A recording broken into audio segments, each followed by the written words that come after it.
Bonjour!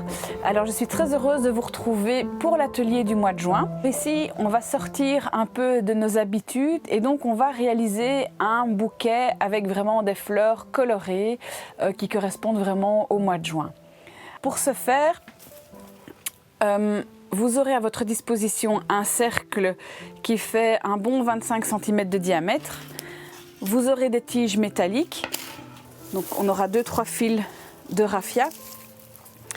On aura du tape, du Flora-Tape, je vous expliquerai après pourquoi. Vous devrez juste prévoir un petit rouleau de papier collant. On va réaliser notre base comme ceci. À celle-ci, on viendra attacher des petits épis de blé un petit peu foufou. Et quand on aura fini notre base, ensuite on viendra mettre nos fleurs dans la structure et après il n'y aura plus qu'à les mettre dans un beau vase. Pour commencer, je vous invite à préparer 2-3 morceaux de papier collant de vraiment 3-4 cm de long. Je prends un morceau de raffia, je le colle avec mon papier collant. Si vous avez un pistolet à colle, vous pouvez faire ça aussi avec le pistolet à colle.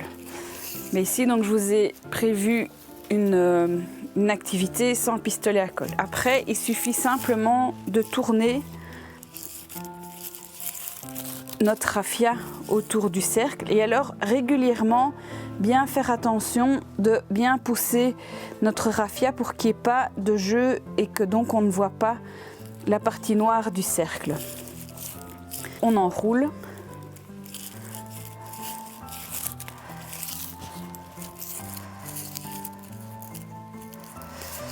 Alors si comme ici, vous avez des petits morceaux qui dépassent, soit vous le laissez ou alors après vous le coupez, ça c'est comme vous voulez. Après ça peut rajouter une petite note de folie à notre montage ou alors vous arrivez comme moi à le coincer en retournant autour de la base métallique. Donc ici vous voyez j'ai un petit écart, hop, je pousse. Le but évidemment de enrouler la partie métallique d'un raffia, c'est évidemment de cacher la partie noire et on est dans les mêmes couleurs que notre blé, donc ça ne choquera pas. Quand j'arrive au bout de mon premier raffia, je reprends un morceau de papier collant, donc je commence à coller pour terminer mon premier morceau et puis après j'attrape mon deuxième fil de raffia et donc je viens le coincer dans le papier collant que j'ai mis, donc je tourne bien et puis rien ne m'empêche après de repartir un peu sur le papier collant pour le cacher et donc de nouveau je continue.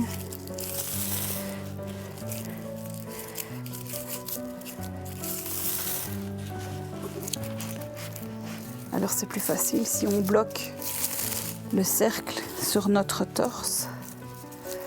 Ici on voit que j'ai deux morceaux à mon raffia, mais c'est pas grave, hein. On veille seulement à ce que ce soit bien superposé.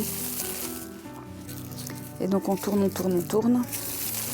Et donc avec ma main gauche, je tiens pour être sûr que mon raffia que j'ai déjà enroulé ne file pas.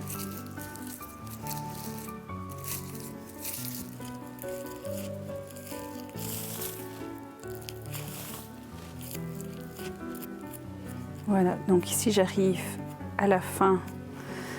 Alors pour plus de facilité, ce que je vais faire, c'est que je vais couper mon raffia pour qu'ils soient tous mes petits morceaux soient à la même longueur.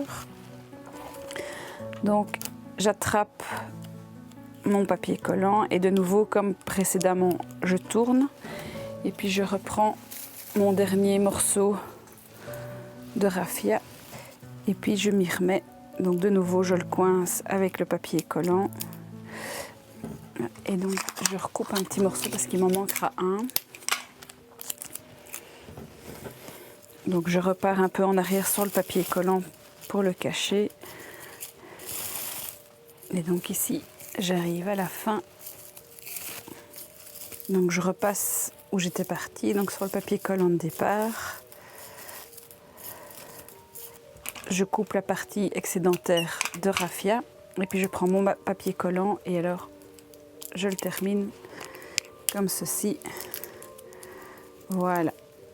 Dans votre petit pack, vous aurez 4 tiges métalliques. C'est comme le fil à tiger mais sans la partie verte pour protéger la fleur. On l'a déjà utilisé dans différents ateliers et donc en fait je vais venir comme ceci et donc je vais faire dépasser ma barre de plus ou moins 2 bons centimètres et donc je vais enrouler autour de mon cercle. Voilà, et donc on le fait, ça c'est la première partie. Ici je pourrais repousser un petit peu, voilà. Et alors, comme j'ai 4 cercles, eh bien on va les mettre aux 4 points cardinaux. Hop, en voilà déjà 2,5. On va mettre le 3e. Et puis après, la 4e tige. Et donc, je fais 2-3 tours autour de mon cercle. Alors, quand j'ai mis mes 4 tiges, donc je vais vraiment essayer d'avoir un centre. Et quand j'ai mon centre, donc voilà, vous voyez, je fais un petit pli ici. Et quand j'ai ça, je prends mon flower tape, mon flora tape. Donc je veille à ce que mes 4, donc vous voyez, on voit bien que mes 4 tiges se rejoignent au même endroit. Et donc du coup, je prends le tape et je tourne autour. Et donc en fait, le tape va nous permettre de vraiment bien avoir notre 4 tiges ensemble. Donc je remonte vraiment le plus haut que je puisse remonter et puis après je descends. Évidemment dans votre box vous aurez le flora tape, un rouleau de flora tape. Voilà, je tourne tout simplement. Voilà. Et donc quand j'arrive au bout, eh bien il me suffit de tirer le restant, ben, je reviens, je remonte légèrement sur le dessus. Donc ça c'est la partie métallique et donc après quand on aura fini avec nos petits blés, on viendra mettre toutes nos fleurs ici. Et moi j'ai décidé de décorer avec des blés, mais on pourrait tout à fait imaginer que vous décoriez avec d'autres choses. Donc ça c'est la structure. Ensuite, donc dans votre box, vous aurez aussi un fagot de blé. On coupe pour laisser vraiment une petite queue de maximum 2 cm. Et alors, dans l'atelier du mois de mai, dans la box de l'atelier du mois de mai, vous avez eu un fil de fer. Eh bien, donc vous allez reprendre le fil de fer du mois de mai. Maintenant, si vous n'avez pas participé à l'atelier du mois de mai, vous aurez une bobine de fil de fer. Pour l'atelier du mois de juin, ce qu'on fait, c'est que je mets ma tige métallique parallèle à la petite branche qui me reste. Et alors, je viens tourner, donc je pars vraiment de la base de l'épi et je tourne. Voilà, et donc du coup, j'ai mon petit blé sur une tige métallique. On en fait plus ou moins une bonne vingtaine. Je répète, on prend le fil de fer, on vient se mettre parallèlement à la petite tige et puis on tourne. Voilà, on fait quelques tours, c'est bien solide. Si je tire ici, je tire vraiment fort, mon épli est vraiment bien mis en place.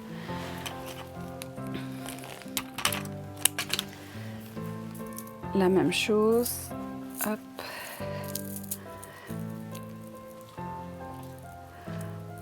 Voilà.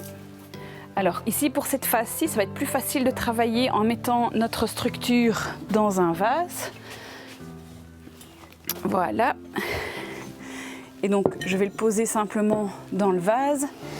On va attacher nos petits morceaux de blé. On ne doit pas spécialement venir ici tout près. On peut vraiment laisser une partie de la tige métallique en l'air. Donc, vous voyez ici, je fais quelques tours Et puis après, je peux vraiment donner la forme que je veux à ma tige métallique.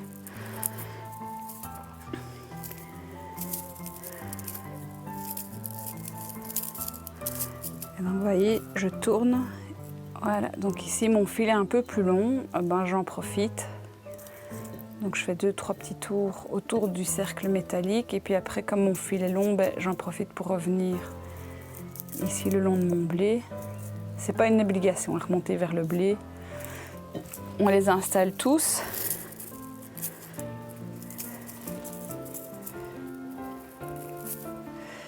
Et puis après on leur donnera des petites formes comme ça. On va s'amuser pour les mettre un petit peu foufou.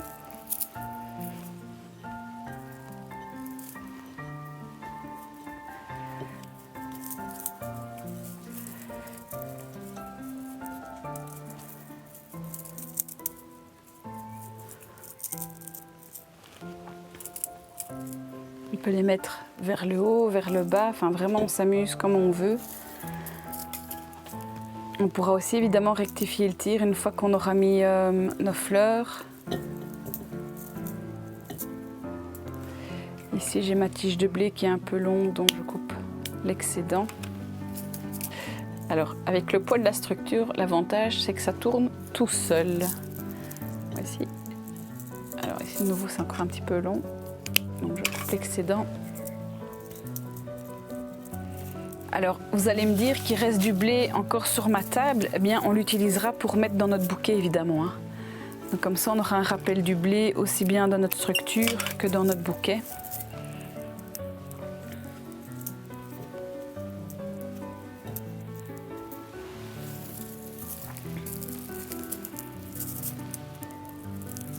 Hop. Voilà, et donc ici j'ai fini la partie avec où j'ai mis tous mes épis, donc comme si on avait un soleil. Alors maintenant on va passer à la préparation des fleurs. Donc il y a un hélianthus, donc on enlèvera les quelques feuilles. Alors parfois l'hélianthus a tendance à avoir sa tête qui tombe d'un petit peu. Donc ici, ce qu'on fera, c'est que ici, donc, je vous ai pris du fil à tiger. Donc ici, on voit vraiment bien qu'il est recouvert d'un plastique vert, que le fil qu'on a utilisé précédemment, lui, il est brut. On prend le fil à tiger, on le pique dans la tête de la fleur, et puis après, on va tourner autour de la tige. Je vais essayer de ne pas abîmer les petites feuilles. Voilà, et je tourne tout simplement. Voilà, et comme ça, après, on pourra donner un peu une direction qu'on veut à notre tige. Alors ici, j'ai mes blés qui sont tous prêts à portée de main. On a 5 Craspédia. Donc le Craspédia, pour rappel, c'est cette jolie fleur avec une belle boule jaune. Alors on aura aussi un muflier, donc j'enlève les feuilles pour que évidemment ça n'aille pas pourrir l'eau du vase. Le muflier s'appelle aussi gueule de loup et donc quand j'étais petite il y en avait chez mes grands-mères et je m'amusais à aller faire comme ceci, à ouvrir, à appuyer. Donc vous voyez, quand on appuie sur le bord de la fleur, hop, ça ouvre la gueule de la fleur. Donc muflier ou gueule de loup. Alors il y aura aussi une achillée. Donc de nouveau, j'enlève ces petites feuilles. Alors nous aurons de la tanésie. Et donc là aussi, j'enlève un peu les feuilles qui sont en surplus. Il y aura 3 tanésies. On aura aussi des beaux lysanthius doubles. Donc pour rappel, ils sont doubles parce qu'on voit qu'il y a vraiment plusieurs pétales qui forment la fleur. Et donc ici aussi, on enlève le bas des feuilles. Je vais me faire un petit peu de place, voilà. Alors, on aura aussi le Cartamus. Hop, de nouveau, j'enlève les feuilles. Cartamus, là il y aura 3 tiges. Et donc on joue dans les couleurs orange, jaune, rose légèrement et blanc cassé. Pour terminer, on a l'alchimie. Et donc là on a 5 tiges d'alchimie. Donc ici celle-ci je l'enlève. Alors ce qu'on peut remarquer par rapport aux autres fleurs, c'est que l'alchimie a une petite tige. Et donc on verra bien comment est-ce qu'on va faire pour s'assurer que toutes nos fleurs aillent bien à l'eau. On va prendre notre structure. Et donc en fait notre structure va nous servir pour guider nos fleurs. Ça va former un cercle évidemment qui va nous aider. On va poser les fleurs si vous voulez sur la structure. Donc vous voyez, je tiens les tiges métalliques et la tige de la fleur.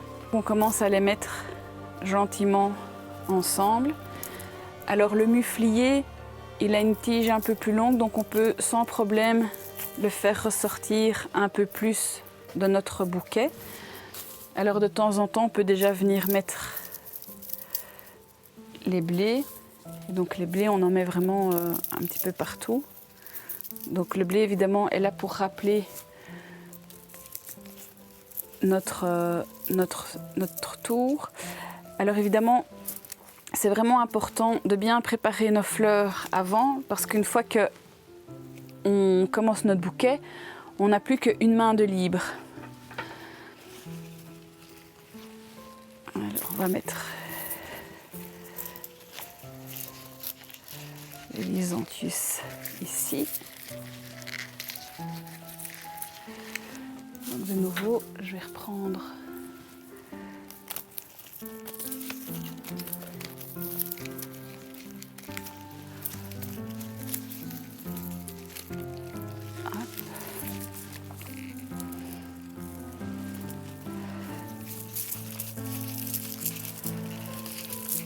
il y a mon autre Cartamus qui est plus haut. Et donc, si on se rend compte qu'on a la tige qui est trop haute, alors il faut, vous voyez, jouer un peu à trouver la bonne tige et tirer dessus pour que tout soit remis à la bonne hauteur.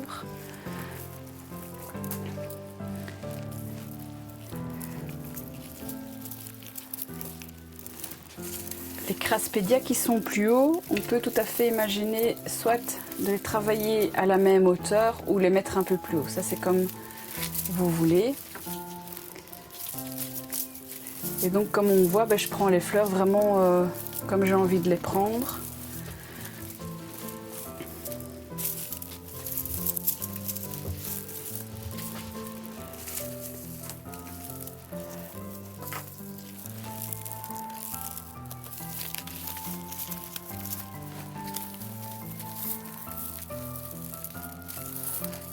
Ici, je joue avec mes blés qui sont sur des hauteurs différentes aussi. On va mettre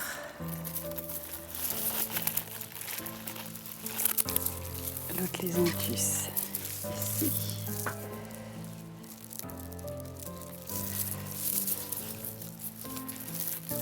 Pour m'aider, comme je dois reprendre des alchimies et les préparer, je prends mon Flora-Tape et donc en fait, je tourne autour de mes tiges.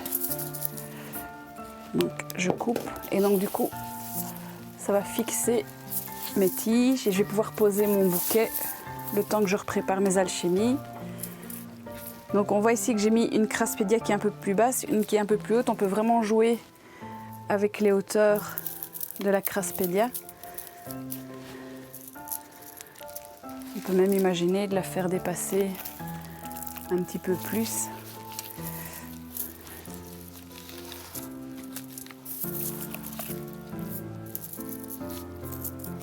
Voilà, pour donner un petit grain de folie à notre bouquet.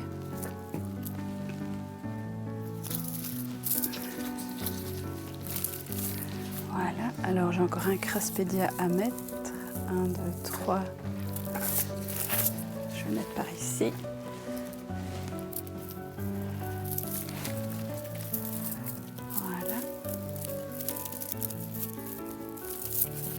Donc ça fait un bouquet assez champêtre.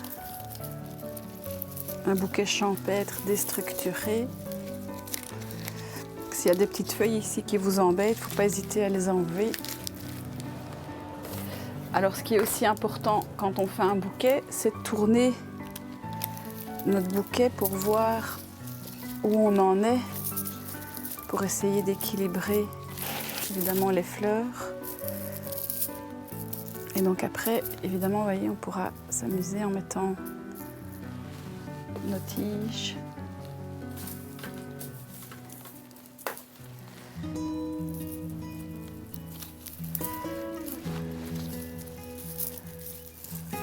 voyez ici, j'ai des tiges plus courtes et des tiges plus longues. Ben, je joue vraiment sur les hauteurs, comme pour mes Craspedia. Au niveau du muflier, évidemment, j'essaie de ne pas les mettre trop haut. Comme ça, on laisse vraiment le muflier en valeur. Et donc après, on vérifie, on positionne tout bien pour être sûr que tout soit bien mis en place.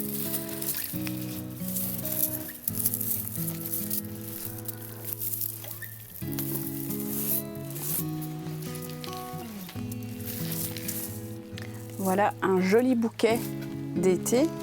Alors pour terminer le bouquet, donc on prend le Flora-Tape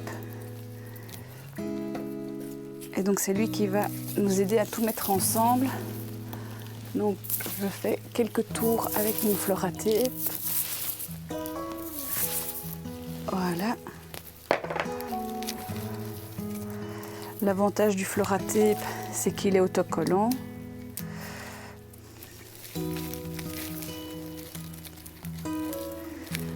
Voilà, donc ça, la structure est garnie.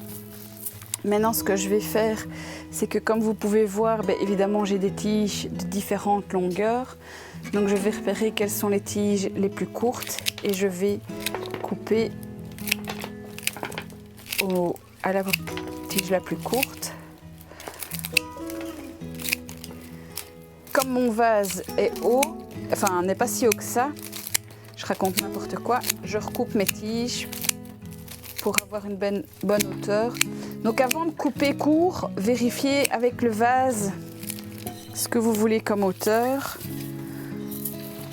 On va encore recouper un petit peu. N'oubliez pas qu'il y a les tiges métalliques. Donc si vous recoupez court les tiges, faites attention, prenez une pince coupante pour couper cette tige métallique parce que sinon vous allez abîmer vos ciseaux. Voilà.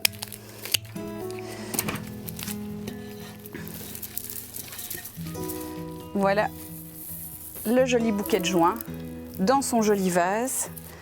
Et donc on peut remettre en place les petits épis de blé pour que ça fasse un petit peu foufou. Vous étiez demandeuse d'un bouquet, de la réalisation d'un bouquet. Le voici. Vos vœux sont exaucés. J'espère que cet atelier du mois de juin vous a plu. Je vous donne déjà rendez-vous pour l'atelier du mois de juillet, qui sera toujours en virtuel. Donc petit indice, on décorera avec des fleurs une couronne. N'hésitez pas à me suivre via les réseaux. Donc il y a ma page Facebook Le Jardin de Leontine, il y a la page Instagram du Jardin de Leontine et aussi la chaîne YouTube. Et surtout, n'hésitez pas à vous abonner sur la chaîne YouTube parce que les enfants m'ont lancé un pari, il faut absolument que mon nombre d'abonnés grandisse. En attendant de se revoir physiquement, donc je vous propose un atelier virtuel pour le mois de juillet et pour le mois de août, en espérant vraiment vous retrouver physiquement dans mon atelier au Jardin de Leontine à Chastres. Je vous fais des très gros bisous et à tout bientôt.